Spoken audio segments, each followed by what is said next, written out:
Something I've been thinking about a lot, which is related to that, it's also related to what you do as a storyteller and journalist, and it's something I think about a lot as well. How do you think about the things that you make and then what you have to do or what creators, journalists have to do now as a social media personality or presence in order to enable themselves to have the career making things, which is seems kind of like the primary thing. Does that make sense? Yeah, I think I've just started thinking about that more um, consciously.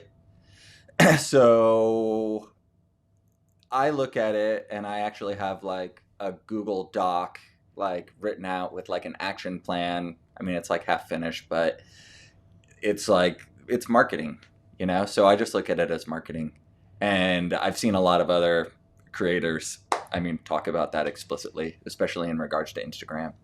Um, and so, yeah, I mean, if you're, and you have to look at yourself, you know, if you're a self proprietor, if you're an independent journalist, you have to look at yourself as a product and a business and everything all wrapped into one. And part of that is marketing yourself. And if you want more work, if you want better paying work, then you need to market yourself. How are people going to know about your shit?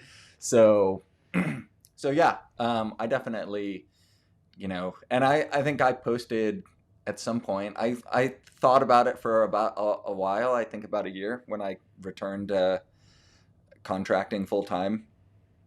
Kind of what I was going to do with social media and my accounts and whatnot. Like, should I start a new account? Um, you know, do I make my personal account my business account? Do I blend them?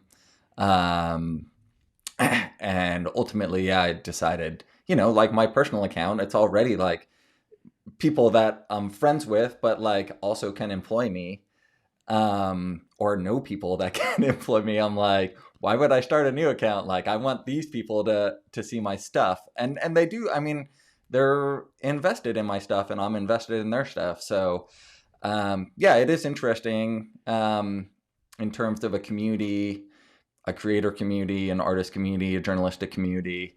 I don't know. It's a lifestyle, and it's kind of all wrapped together. So, so yeah, I posted something. I think with a Texas Monthly article that I had come out in the spring. That was sort of just like, hey, I'm gonna be promoting more of my work on this account. Like, share it. And then I've sort of been experimenting with, you know, what people respond to, what I write about my work, how I share it. You know, I've been taking more of my own content, like when I go on out in the field for reporting, you know, bringing my fancy camera, taking photos. So, like, I'm not trying to bum images off of other people or scrap together content or video or whatever else. Um, just being more cognizant of it and how am I going to tell the story about my story. How do you think about the stories that you tell in relation to the channels or medium that you use to tell them? I think I'm still kind of figuring that out, and it's kind of changing, right? Like, I was pretty early to TikTok for a person in their 40s. I mean, I remember my niece messing around with it when she was like sixth, seventh grader, and it was like relatively new. And I had just started working for FloSports, and I at the same time, you know, she's like a sixth, seventh grader, and she's on this app where it's essentially teaching her how to film, edit, do transitions. And I'm like in my 40s, and I'm like, you know, have this background as a writer and a journalist. But then I'm at like this, you know, not a startup, but like essentially a tech company that's doing streaming and is predominantly doing video production. And I'm learning video production kind of at the same time as this like 12-year-old girl who's like, you know, brilliant and I know is like a really talented artist. And I'm like, man, like that's super cool. Like, and she had showed me some of the stuff also that she was learning in school. Like, I think she was taking a film class at her middle school where she was like learning about different shots and panning and things like that. And I was just like, yeah, like, um, yeah, she's gonna be a master of this medium, like until there's a new medium or whatever else, like whatever, until like VR or the metaverse or whatever becomes a thing, and then we'll have to learn something new. Um, but yeah, I don't know. I guess I for me it's still a little bit of experimentation, um, and then also for me it's more about the what the stories I'm going to tell, how I tell it.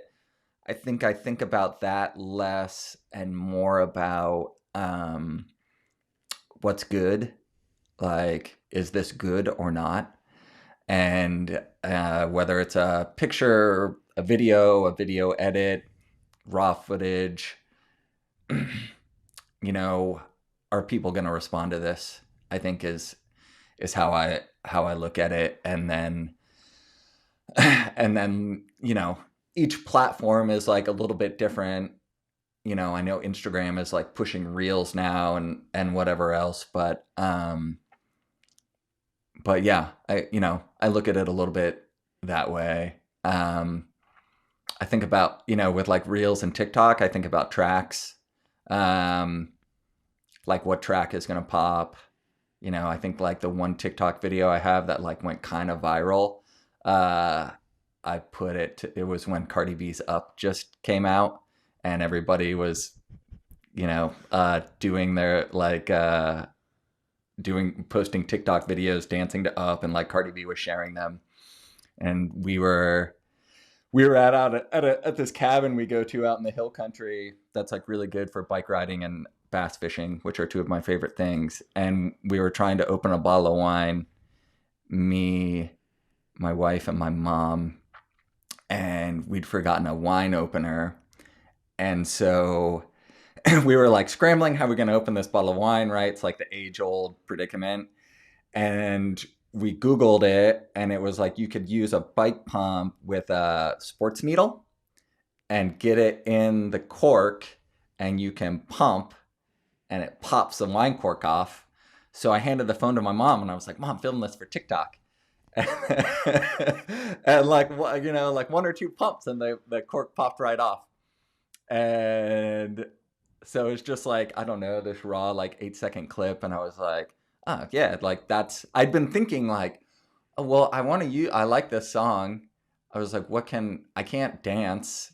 I mean, I can dance. I can dance quite well. That's something people don't know about me, but I can't dance well enough. Or maybe I just don't have the confidence yet to, uh, film myself dancing. And so, and so, yeah, I put that track to that clip, and yeah, it's like I don't know, 250,000 views or something, which is like not a lot, I guess, in the TikTok verse. Um, but I don't know. I was kind of proud of that. Ian, I thought you were going to tell me that you somehow found a way to use a bass to open a bottle of wine. That really would have been something. Well, it's because then you're hitting the wine community, you're hitting the bass community, you're hitting the hip hop, like, yeah, you're really that yeah. I'll think about that next time. What a Venn diagram. I have to be honest, I didn't know that you were operating on TikTok. Oh, really? Yeah. No. Yeah. Yeah. Yeah. Yeah. Yeah. Follow me on TikTok, Ian Dille. How long have you been on there?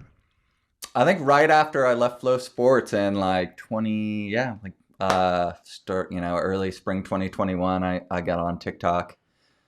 Um and just started like messing around with it. I haven't posted something there in a while. But it's cool. I mean, I like the platform, and yeah, it's interesting. It was cool to just learn something different and new, kind of like using some skill sets that I already had, and applying it to that platform. Using tools like TikTok playing around with Instagram Reels, Twitter, whatever the case may be, as you said, if you're a creator, you're making things, but also you're the product. You have to market yourself. And from doing that and exploring that more, have you picked up any new skills or storytelling techniques that you've transposed into, say, long form written journalism? I mean, for me, I think it's mostly just being, I don't think that's a good question because I don't know if I've transposed certain storytelling techniques. I might, now that you mention it. Like, oh, this person is doing an interesting thing with, how they structure this tweet or whatever else. Um, but, but I mean, it is helpful just in terms of like, for me, like, just what people are interested in and like, kind of like where popular culture is sitting, and what the various takes are and all of that. So yeah, I think I use it more just in a way to like, it's kind of I like, so social media has a way of shrinking our worldview if we don't use it correctly. If we let social media control us instead of controlling social media. And so I've sort of tried to flip that and like use it to broaden my worldview and exposing me to things that I wouldn't otherwise be exposed to.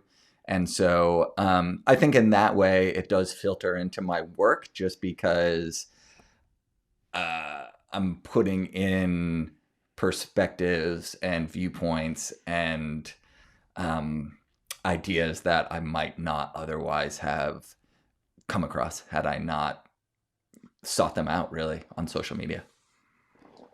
And since you decided to move on from FloSports, your focus has really been on longer form work, predominantly written work. Why did you want to move in this direction with your storytelling, and what do you like about long form work? Yeah, so I mean, it kind of goes back to like I started out in journalism, like that was always just what I was drawn to was feature writing, and the right, ever since I was like a kid or whatever, like fourth, fifth grade, like you turn in essays and your teacher's like, this is really good. You're like, oh, I like that. Like, I like that feedback. So I'm going to keep doing more of that. Like, and I like doing it too, right? Like you like doing it and someone is like, I enjoy consuming this. Like, okay, I'm going to keep doing that. And so it was, it was always like real natural for me, I guess, to follow writing. And then I think, journalism, it feeds curiosity. I was always someone that sort of questioned why, like that would get in trouble for like asking, like, why do we have to do that? Why is that way? Like, I would never just be like, oh, you said to do that, so okay. I'd be like, that doesn't make sense. Like, let's sit down and explore this a little bit. Like my kids will do that to me and I'm like, no, I just need you to do the thing that I need you to do. But I'm also like, you got that from me. So I think that, journalism and writing, they definitely come together in that way. It is interesting. Like I've never really had that much interest in, I probably haven't done like any sort of like fiction writing since I was in, God, like elementary school. So I was like on high school journalism staff and studied it in college. And so, yeah, I don't really have like an answer in terms of like, or maybe I did answer it, like why that's kind of what I've chosen to pursue, but that's just always kind of been my pursuit. And I think I guess up until I worked for FloSports and helped them launch their cycling platform FloBikes in 2017, I was very like single-mindedly pursuing, um, sort of this. I mean, it really is a niche form of um, long-form journalism, narrative journalism, and in print as a writer. Um, and I had done some exploring. Like I did an internship with our like our public radio station here in Austin, KUT, and I was like a 30-year-old intern there, and just because I wanted to learn audio storytelling techniques, definitely listened to a lot of long form audio stuff. Like I think we all kind of grew up on This American Life, and so, um, but yeah, for me, I don't know. It's definitely always been kind of my first love and my passion is writing.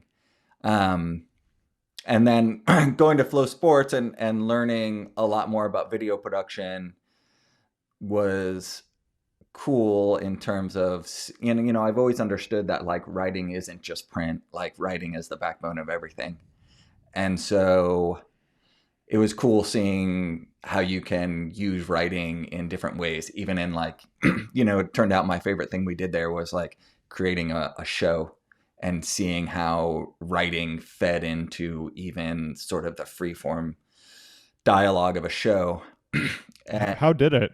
um, well, we would like script. We would have like a run of show, um, and like have like bullet points and all of that. And we would write it out. Like we would, and it would be there. Like we wouldn't reference it that much. Um, but I think also sort of like if you look at backbone as the writing of everything, then like the backbone of writing is like to me like the research and the knowledge and everything. So like so like you're not going to write something before you know what you're talking about. So if you're going to have to write it down on like a run of show or a script, then like you have to know what the heck you're talking about. So that would sort of lead us to just becoming better informed and knowledgeable and whatever else. So I guess it was really more process than anything. But yeah, I think like I'm doing, I guess since leaving FloSports a year and a half ago, I'm doing mostly print projects, just because that was the world to which I could most readily return and make a living or get paid for my work. And so, and clear, like, I enjoy the work, and whatever else, but I'm definitely less, I think, tied to print as like the only direction in which I want my storytelling career to go, or in which I want my stories to be told. So, yeah, I have done like some video projects here and there and whatever else. But yeah, like, print is paying the bills at the moment. And you've moved in a lot of different directions with the actual topics or subjects that you cover. But before we would jump into that, how do you think about cycling in terms of the types of stories that exist within the sport and that it generates? Is there anything unique about cycling in that regard, or is it just like all other sports? Um, I don't know, man. Like to me, people that ride bikes are generally pretty interesting. Why is that? It draws a certain personality type. It seems for sure. It's it's not totally like skate or surf culture where it's this sort of, um, I don't know, like nonconformist. Um, and who's to say that those sports are like nonconformist anymore, anyways? But um, Yeah, I don't know. I don't know. I guess you can't like. There's not any single personality type that's like drawn to people who ride bikes, and like maybe that's what makes it so interesting. Is like you're like, oh, we should all, and there are certain elements of it that they're like, oh, we're all alike and kind of enjoy the same things or whatever else, but also not, man. I don't know. I just remember like when I really committed to like, I guess identifying as like a cyclist, like bikes were my thing, and that wasn't really till I was like 19 or so, like in college. Um, I definitely remember being like, and kind of forming a group of friends around bikes. I was like, man, these people are awesome. Like, this is great. Like, and so I just think there, to me at least, like there's just always so many good and interesting stories that come out of it. You know, I always kind of like hesitate to call myself like a cycling journalist, because I like do write stories about or that have cycling in them. I also say like they're not about cycling; they're about people, um, but they have cycling in them, and I do that quite a bit. um, but I think that's just because I'm in the world in which those stories exist, and so I'm generally like the first person to see that story and be like, "That's a great story. We should tell that," and take it to someone else and be like, "Let's tell this story." And they're usually, or sometimes, maybe half the time, they're like, "That is a good story. Let's do that." Um, so yeah, but you know, like I grew up reading Sports Illustrated, ESPN magazine, whatever, Thrasher, Transworld Surf, like, yeah, there's great stories in every facet of life and every culture. Uh, yeah, for me, I just bikes is more my thing than other elements. Cycling certainly is a sport that is full of characters, Yeah. I would say, right?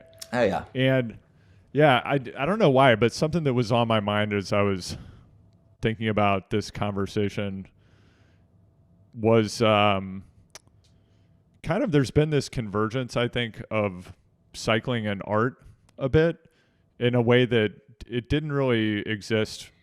I think in the maybe like the first 2 decades that I was involved in cycling, and you know, you were involved in it at a higher level of competition than I was. But I think we see this convergence today. And in fact, when I was looking at your clips, um, you know, looking at the piece you wrote about ultra romance, but thinking about Lachlan Morton, thinking about Taylor Finney leaving the sport to pursue, I guess, art and music and whatever it is that he's doing now, including a sponsorship from Aura Ring for his bike packing. But what do you think is going on with cycling as a mode of self-expression or its convergence with artistic pursuits? Is that something that you've noticed? Yeah, absolutely. I think that's always been a facet of it, you know. What at like, you know, uh, but yeah, maybe more so. Um, Let me think about it a little bit. I'm going to start sort of like with a specific example about ultra romance because I think that was kind of one of the first people that just took that I came to know that took the aesthetic and the look of it and really prioritized it, you know? Um, Kind of when I was racing at the, I guess, elite domestic level or whatever, like there was certainly a look and like you wanted to look dialed and you wanted to look fast and all those things, but like um it was also a certain like persona that you were trying to portray, I guess. But it wasn't necessarily unique. It was almost like a fake it till you make it type thing. Like um What was that persona? Is that like Oakley M frames, like dialed, like super polished, pro looking. Yeah, just real clean, you know. And well, I that's totally not. I guess that's not entirely true because like I always had like a big like I kind of had like a little afro, like shaggy hair, and then like I was on this like elite team where like everybody kind of had like shaggy hair, and it was kind of like a joke with like you know, we were like a little bit of like the Motley Crew, and so like I guess I brought sort of like a little bit of like the Austin like slacker vibe to that look. You know, it's like I'm gonna look clean and fast, and I'm gonna have like the pro look with like the sunglasses and the helmet, and you know, it's mostly like, well, so the other thing, it's all like sponsor product that you're given, right? So it's not like there's few opportunities for individuality, and so and at that time too, like my hair wasn't thinning, so like I could have like a big like floppy fro or whatever, and I couldn't afford haircuts anyway, so it worked for me. But with like you know, I'll call him. He goes by a number of different names, but I'll call him Benedict. I think Ronnie Romance, Ultra, whatever you want to go with. That was interesting because he saw, you know, sort of this. Well, he got into bike packing, but then he saw that like, how is anybody gonna take this kind of emerging facet of cycling interesting? And I say recent or maybe re-emerging, because like bike tourists look dumb. You know, like the stuff they were doing was, you know, super cool. Like my dad subscribed to Adventure Cycling, and you know, I would read that and be like, man, what, that's a cool trip. You know, they're going cool places, blah blah blah. But like, dude, panniers on the back of their bikes and like helmet mirrors, and you know, it was just very practical. There wasn't a lot of, it was all function. There wasn't a lot of thought put into the form. And so seeing how, you know, Ronnie Romance thought, there was like, he thought, how is this going to look? And then like, how can I make it work really well too? You know, like, so yeah, like the design and artistry and all of that. And then again, like combining that with media. For him, it was photography. Um, you know, it all worked for him, and it's yeah, it's been cool to see his journey. And then, you know, like you said, Lachlan Taylor, you know, my old friend Mike Friedman has a strong interest in art. So yeah, I think it's like it's cool. It's like yeah, I don't know. Maybe it is like the sort of the evolving coolifying of of cycling, and you know, new groups coming to it and taking ownership, and you know, bringing their own aesthetic and tastes and whatever else. But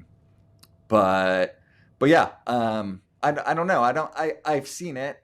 I think artistry has kind of always been a part of the sport, but I think it's a more important part now, and maybe that has to do more with just how much more media is a part of the cycling universe now, and that it's rewarded. Right. And we know the team that made F1 Drive to Survive, they're now producing a series about the 2022 Tour de France. And it's interesting that it's kind of this intersection of art and cycling. In cycling, I think having a bit more of a personality, the riders having more of a personality. We're definitely seeing that, I think, within the gravel community and other facets of cycling. At the highest level of the sport at the World Tour, I think not so much for a variety of reasons. And I'm really curious, given what kind of feels like a lack of personalities or styles, at least from the outside, how that show in the series is going to pan out. Because F1 Drive to Survive is great because you have these really intense, exaggerated personalities that you meet, whether it's the team principals or the drivers themselves. And you've been very close to the sport at the world tour level through the work you've done covering it. Do you think that this series is likely to produce the level of entertainment and drama that it will need to actually be engaging? Yeah, so the people that race bikes at that level are crazy, right? We know that. Like, Say more about that. Like, I think the average person actually doesn't really. They're like, oh, that's neat. Like they, they eat well and like they go ride their bike. That's a real healthy, normal thing. no, man, like these are F1 drivers that, you know, they don't have like helmets and safety protections and all this stuff. Like, they're just in like little lycra singlets, and they could wear pads and stuff, but like it would keep them from going fast. And like going fast is the most important thing. So they're willing to literally like risk their lives on a daily basis in order to drive this machine as fast as they can using their own power, like their own human body power, right? Um, and so, yeah, like it's I don't think we step back and look at it enough in just like how like unique and like kind of wild the sport is, especially at that level, right? And so if you're somebody that's like, I want to go do that. Like, I want to race my bike up and down mountains like over 6 or 7 hours, and like we saw it in the tour this year with like Vingegaard and Pogacar, like taking so many risks on like the final mountain day that they're falling off their bikes, like crashing in gravel and whatever else. It's nuts. So like those people, yeah, like some of them, not everybody is like a big personality or whatever. There's definitely a lot of the top competitors that are a bit more reserved, quiet, introspective. But if you can get under the hood with those guys, like the shit they have going on in their mind is fascinating. Like it's easy as a journalist to just be like, just go for the guy that's giving the great quotes and always has something to say. And, but, the guys that are like a bit more reserved, yeah, if you can get them to open up, like they have a lot of interesting things to say. So, but the reason we don't get a lot of those stories or hear them is because the sport's still struggling, and like the teams are still struggling, and the structure of the sport is not financially stable. And one bad quote, a little bit of bad press, revealing too much, if it goes the wrong way with a sponsor or whatever, like that can be the difference between having a top rider or not having a top rider, like staff getting paid or not getting paid, a big time sponsor coming on board or not. So my sense from having been there and having reported and worked in that space is like those teams are just on like pins and needles all the time. And the opportunity for major international exposure with a top production team, hopefully they'll provide more access to some of those intimate stories. Clearly like F1 is or Drive to Survive is like set the model that it works.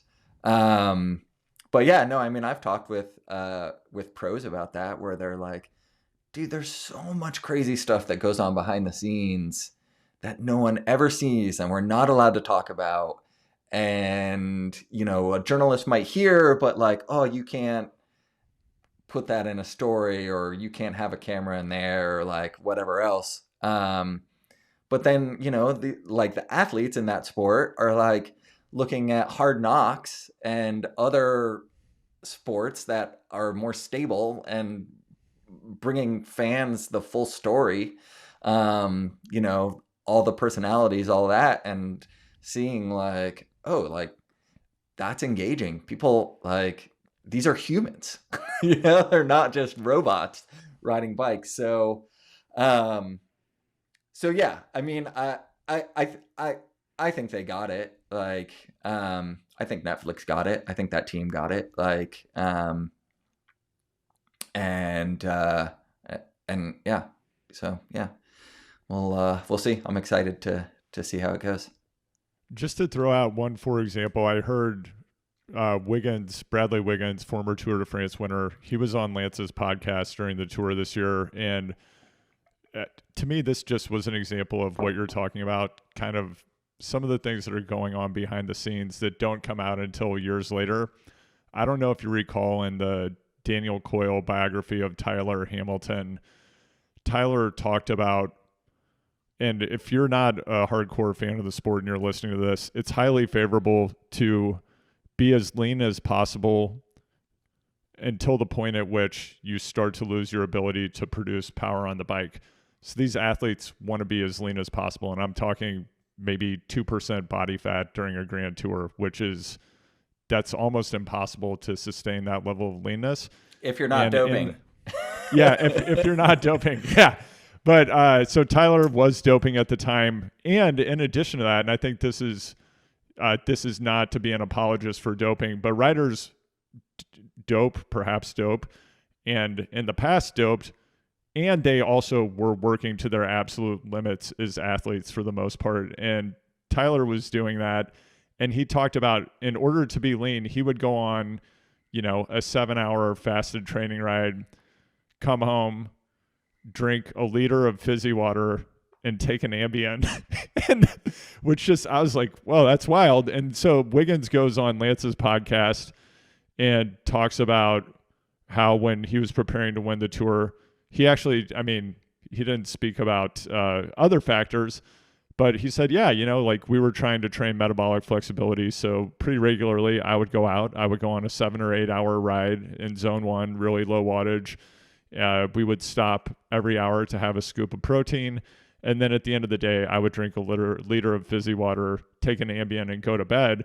And then he talked about, or he intimated the toll that took on his emotional state, which cannot be a good one, right? If you're sitting on a bike for 8 hours a day, barely eating, and then drinking some fizzy water and taking an Ambien. So, there is a lot that doesn't get shared, because if he'd shared that at the time, that's just training, that's legal, but also Ian, to me, that sounds kind of nuts, but like, right? That's what you have to do to win. Yeah, I don't know. I kind of feel like those stories, and it sounds like, I don't know Wiggins, but I do respect him a lot, and even though he operated in sort of a gray area when he won his tour, but I kind of look at those sorts of stories as being somewhat dangerous to upcoming generations. I know it was dangerous for me and my generation. I was on the U.S. national team in 2001. During the height of the doping era, and you would look at guys like Tyler Hamilton as role models. Tyler was a collegiate cyclist like me. I think won a collegiate national championship at CU Boulder.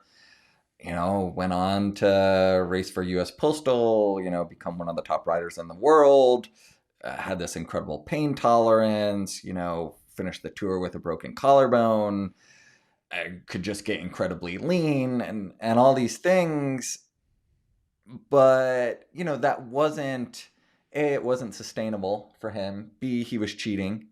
And C, yeah, he wasn't really, it was a win at all costs mentality,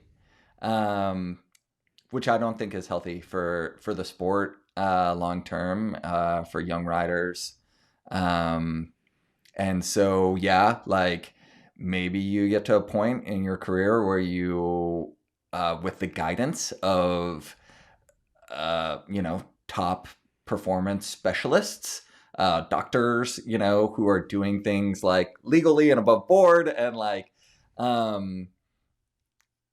you might have to do some things that are strenuous on you, like physically and mentally, to achieve certain performance gains.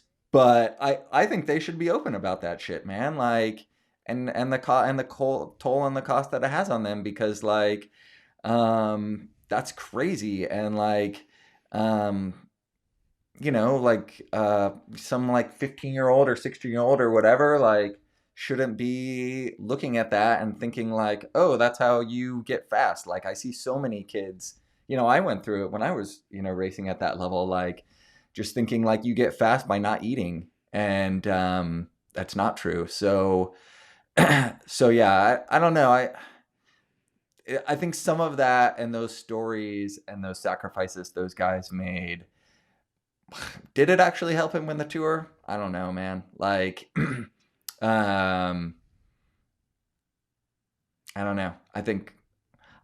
Yeah, I don't know, man. I mean, you see it in the NFL, you see it everywhere, but like, I don't know. I don't really believe in romanticizing that stuff. And yeah. I'm certainly not saying it's cool. Yeah, Or yeah, yeah, anybody yeah. should go do it. I Yeah. just like, I heard that when I read the Tyler story, and then I heard Wiggins talk about it, which ostensibly was in a slightly different era of cycling. I was like, wow, that actually struck me as crazy, right?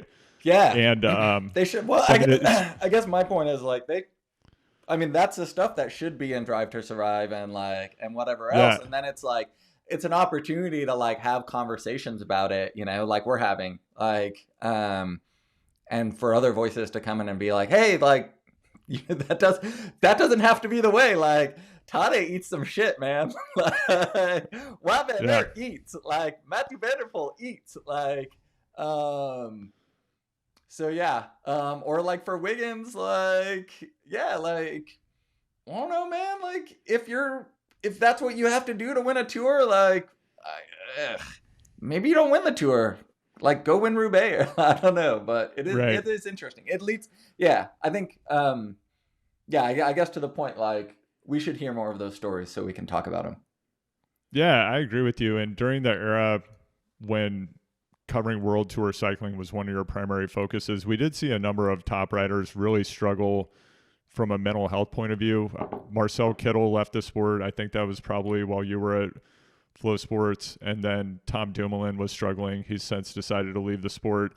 And even in 2022, I'm not close to Jumbo Visma and I don't know Jonas Vingegaard personally, but he just seemed to really struggle with being in the spotlight. That was just my observation, having spent a lot of time around a lot of famous people up close. Just the vibe I got was this guy is not doing well with the level of attention that he's getting during this race. And subsequently, that does seem to be the case. Like, he's kind of having to take a timeout right now. And I'm curious, will we see him back at the tour? I hope that we do. But not everybody's built, number one, for physically what you have to do to go compete at the highest level as a professional athlete. And number two, not everybody's equipped for the attention and intrusion that comes with that level of attention, right? Yeah, absolutely. And I think it's, it does also come down to having a good team. I mean, I know that Jumbo Visma does have a strong media team, and those press officers are generally pretty good at managing the amount of media requests and whatever else that the riders are getting, and they see that the toll that it can take on them. But yeah, that's in cycling, that's, across a lot of sports. I mean, to me, it's just like anything, right? You have to, you have to work on your mental health, and that's something that you have to learn as you progress in the sport, right alongside the physical components, like, I was reading Serena Williams her father would have, when her and Venus were kids, would like pay bus kids in to shout as they were training, to shout like racial epithets at them and slurs. And he was just like, this is what you're going to deal with on tour as a professional. These, like, they were still little girls, but he was like, you're one day soon, you're going to be the best tennis players in the world. And the world is racist, and you need to be able to like still do your job in this world. Um, so yeah, it is interesting, but at the same time too, like, you know, Tom Dumoulin is, he's one of my favorite riders. A guy, I had the opportunity to interview him a handful of times, and he was just always so gracious and forthright and candid. And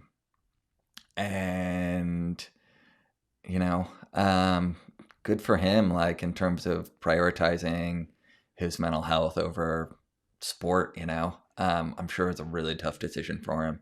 And so, yeah, it's, I think the big picture for me is just, people talking about it and it like not becoming stigmatized. And, I think that's an evolution we've seen over the last, even just like recently, like over the last few years, it becoming a point of discussion because, I guess when I was pursuing the sport at an elite level, there wasn't, we didn't really talk about it that much that I remember explicitly, and I certainly was nowhere near the level that those guys like a Jonas Vingegaard is competing at. But yeah, it is interesting. That's a component of it. One thing that I saw, kind of last note I would have on this, is like that I thought was cool over the last year is seeing Tadej Pogačar sort of come out of his shell and like, making some quips on Twitter and this and that, like showing a lot more personality. It's cool to see him be at a point where he's a little bit more comfortable with his, just being himself in public. And he did drop a rap song during the tour. So, I mean, I think that's, which is actually a common trope now for professional cycling teams. I think Wout might have had a rap song as well. But Ian, I wanted to jump back to something you mentioned earlier. So getting to the work that you're doing currently and where you're headed, you mentioned that when you're thinking about what you might do and what channel, for you, it kind of boils down to your sense of what's good or your sense of story. What are the stories that attract you, and how do you know that it's good or something that you want to spend your time on? Yeah, I mean, for me, it's definitely just, I think first off, it's like a feeling, right? Like, oh, that's a good story, or you're just sort of like naturally like interested or attuned to it. And then, you kind of have to do the thing that like almost like kills the story for you, is like breaking it down into its component parts and being like, well, why is this a good story? Why does this work? Like, who's this character, or like, or whatever else. How do you do that? Or what's your process like? Do you work, like, do you write in a notebook? Do you type? Do you do audio notes? Like, how do you think of talk to peers, mentors? Yeah, I mean, I definitely, I think like run it through my mind, and then, yeah, I think just like my friend group, like my wife, my kids, like whoever I can get to like listen to me, my mom, um, tell them like, I mean, they know when I'm trying out a story on them and like seeing how they respond, and like, It's almost like being a stand-up comedian, kind of, right? right, Kind of trying out the material. right. So yeah, you kind of go through that. Um, it is funny because you find yourself like telling the same story like to a few different people, like changing one thing or another subject, like changing the structure a little bit. Oh, like you'll lead with something else or whatever, and then, um, and then like you write a pitch, at least like in the way in the line of for print stories, and really any story. Like even when I was at Flow and I was there, um, I was internal. I was like an employee, and you still had to like pitch something to get budget and whatever else, and like so then the pitch is sort of like what you pull from those conversations. You start doing a little bit more research and this and that. Like you call people up, tell them that you're thinking, you might call the subject, say you see something like on the internet, and then you're like, I'm going to talk to you and tell you like, maybe I'm working on this, I'm interested in a story before I pitch it. And then that's sort of like where you lay out some of the story beats, and whatnot. And then I think, and then you pull in too, like for me, and this is something I think, in my return to like long form journalism and moving away from like, just covering professional cycling, that like I've been, much more attuned to is like, like what are the equity components of this? Like, like where does privilege factor into this story? Like I was talking the other day with some friends about how I'm less interested in like the guy that does like the crazy trip around the world or like whatever else, because like it's like this manufactured struggle. It's like you come from, this, like that's a privilege to be able to like pursue an adventurous lifestyle often, right? um and like and you've sort of like self-created like this like manufactured struggle that you have to overcome, where it's like there's a lot of people out there actually like actually struggling to survive. Like, let's tell those stories. And so I think like I've definitely become more, um, interested in stories that have a component of social justice, racial justice, um, gender equity, like, um, yeah, just like journalism can be a solution, storytelling can be a solution to, uh, amplifying inequities in this world, and opening other people's perspectives. And so, um, yeah, those are the stories that I've been drawn most to currently. And in your process, just to go back to process for a moment, do you frequently get stuck when you're in the process of crafting these stories? Ye- Or is that an uncommon experience for you? no, for sure. Uh, like a lot of stories will like sit on the shelf for a while until you know they're missing something. And sometimes I'll pitch it, and it'll come back, and that's like, oh, it's missing, like it needs more work before it's like ready to be a viable product out in the world. And so so yeah, but like I won't have time to work on that component of that piece right then, but it'll be like on the to-do list. It needs this, like find this person or do this research or whatever else. And so yeah, I'll get stuck, but generally i generally I come back to them. And if I don't, yeah, those stories I don't really remember. I mean, I guess they just weren't good enough. What do you feel are the characteristics of a good story? um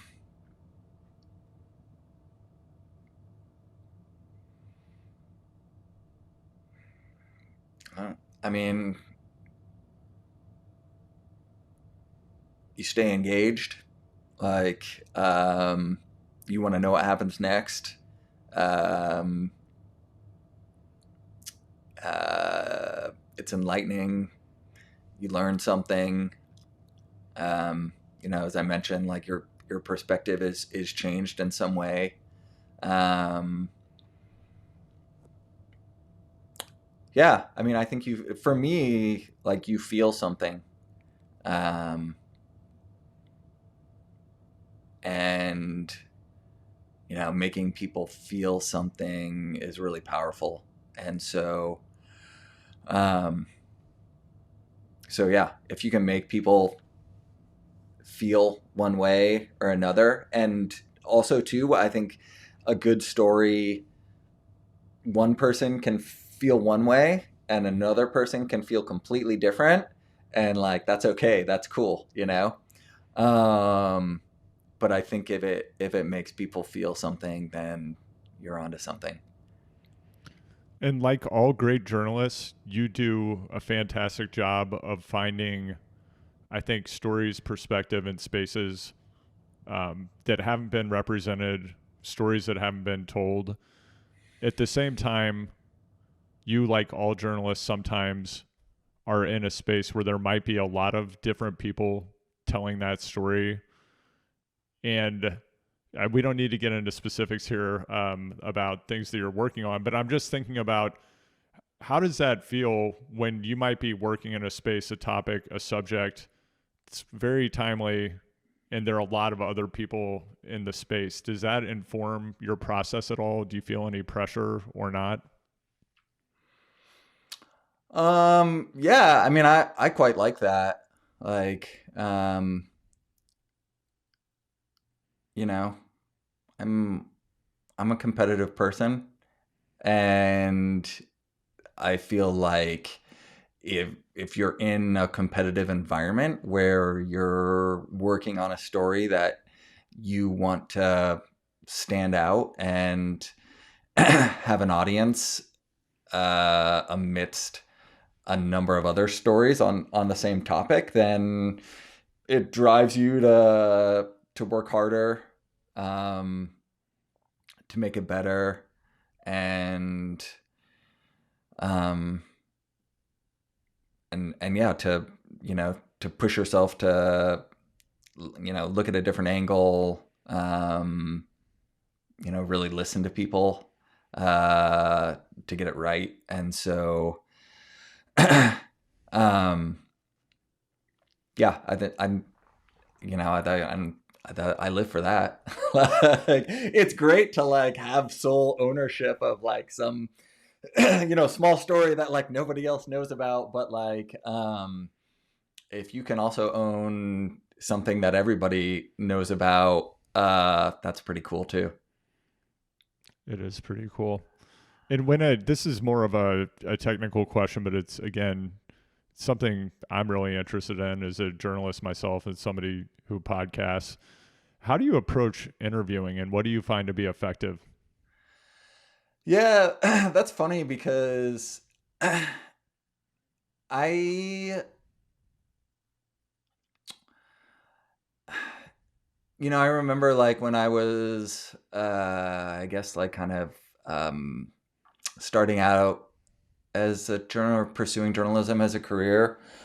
I remember like reading a a book that was like uh, got it from like the library or whatever, that was like you know 10 key tips to interviewing, or like whatever else, like formational or fundamental interviewing techniques. Like I learned things in like journalism school that I've probably like forgot exactly what I learned, but I still do those things.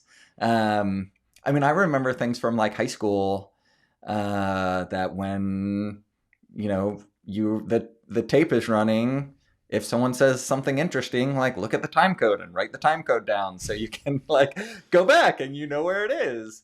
um to like save your save the question that might end the interview until the end of the interview. Like, um, keep rolling after the interview ends, because that is when the subject is gonna say how they really feel.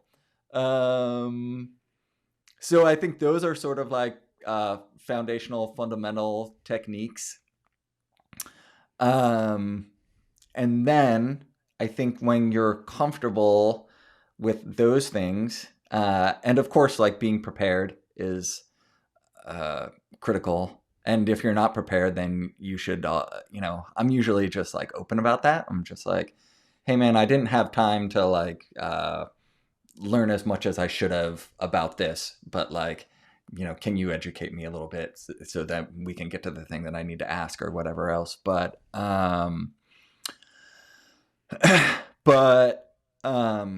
then sort of like when you have those sort of like fundamental foundational techniques, then you learn how to have a natural conversation. And that is like where you get the best stuff, So, yeah, if you're so comfortable at interviewing that you can talk to a subject who's like critical to a story, and their information is the basis of like what is going to make this story work or not, but you're not anxious, you're not tight, like you can just talk to them like they're a friend. Then I feel like it's generally going to be a good interview, and you're gonna get them to feel comfortable and open up and trust you.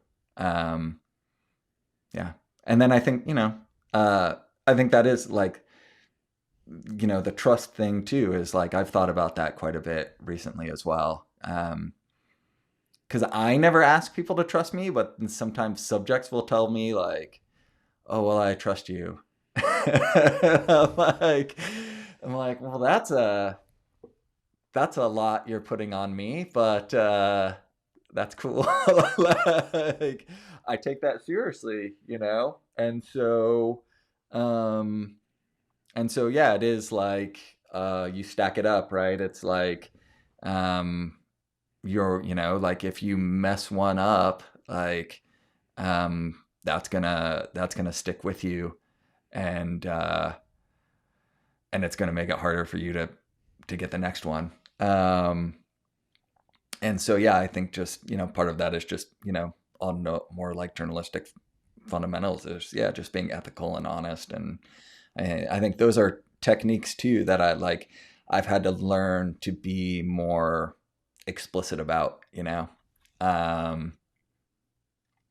People,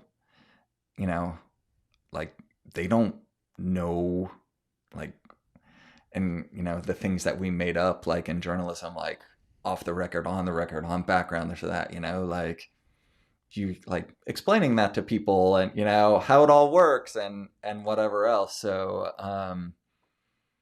yeah, I don't know, I guess I don't, yeah, like you learn things or whatever, and I guess I've learned a lot, but yeah, it's good. I don't this is good because I've thought about like, oh, like how is my interview technique? What can I do better? Am I doing this right? What am I getting? What am I not getting? Could I have gotten better stuff? And but yeah, I don't know. I would, yeah, I don't know. What do you think? Oh, I have a lot of thoughts, but I think that yeah, no, yeah, you've kind of you played in some of the same spaces that I have. I just find interviewing people when the end product of the interview is the actual product versus I'm eliciting information or having an interaction that's information I'll synthesize later into a different output, like a written piece. I find them to be really different. And, you know, during my time as a communications executive, I found it to be really fascinating to see, just to observe the elicitation techniques, social engineering, and attempts at building rapport that I think some of the very best reporters in the world use, that would not work well at all on camera or in an audio interview. In fact, they would be terrible. You know, so that they're just like, they're really different things. I mean, that's one of the things that I do think about all the time. Yeah. I mean, the worst thing to me is listening to myself Oh, it's the interview worst. somebody. Like, I said like 8 times before I actually got to the question, and it wasn't actually a question, you know? But I mean, sometimes people respond to that, and I think it's okay in the way I work, right? Like where the question isn't necessarily like part of the product. To, you know, I'll just be like, I'm trying to ask you something here, but I'm stumbling through it. And are you getting what I'm asking? Because I can try and come at it from another direction. And, you know, they'll be like, no, I get it. And, you know, the answer, I'll be like, okay, yeah, but what about that? You know, um, yeah, like that doesn't really work in if like the interview is the product. But I mean, one thing that we would do at Flow was like sometimes we would interview like that. And sometimes I'll listen to audio interviews and I'll be like, yeah, they went back and cut that in, because they'll chop up the audio so like the answer is good, but then like the question is like so pointed and perfect. And I'm like, mm-mm, they didn't get that, they didn't get that great response, like because we would go back and just VO the Right. questions, Right. like, or like they would answer, they would say something or answer something that you didn't even ask, and you'd be like, well, that, you know, that won't work in this Q&A format. So like, yeah, we'll go back and VO in a question to like set that up. So Yeah. Did you happen to watch the new McAfee documentary? mm-mm. You know, McAfee, the guy who invented the antivirus product, who then became the subject of an international manhunt because he allegedly killed his neighbor and was doing all kinds of weird things. Um, but when he was a fugitive, a Vice reporter flew down there, and the thing that struck me was they just showed a bit of the process about when they're doing those sit down 2-shot interviews for television or streaming or whatever, and they showed for the cutaway, they just had the reporter, and he was like, so they just like got a bunch of looks, which again, I mean, people work in TV or doing video news, they know that like that's just how it's done. But like there's all kinds of stuff going on behind the scenes. It's not the polished product typically that you see. This format is different. Like I'm starting to do video, and now I'm like, okay, this is like another layer. It's we've gone from playing the snare and the kick drum, like now we're adding in some roto toms, and it's kind of a different ball game. But no, that makes a ton of sense. Thanks for sharing that. And so, Ian, we've learned so much about you today. I know that one of the places people can go to learn more about you is TikTok, which I didn't know before. I should have been upfront about having not taken a deep dive into TikTok to research your presence. I'm looking forward to seeing that wine cork removal trick. I think my wife will like that, because we've had that scenario where we didn't have a wine opener around, we didn't have a bass handy to remove the cork. If people want to learn more about you and follow your work, where should they go and what should they do? Yeah, they can follow me on Twitter at Ian Dille, Instagram at Ian Dille, and TikTok at Ian Dille. Although TikTok I'm not really using for work very much right now. So I would say Instagram and Twitter are usually where I put stuff out, and then my website, iandille.com. Awesome. Ian, thanks for taking time to do this a second time. This has been a fantastic conversation, and I'm grateful we got to have it. Cool. Thank you, Andrew. Thanks.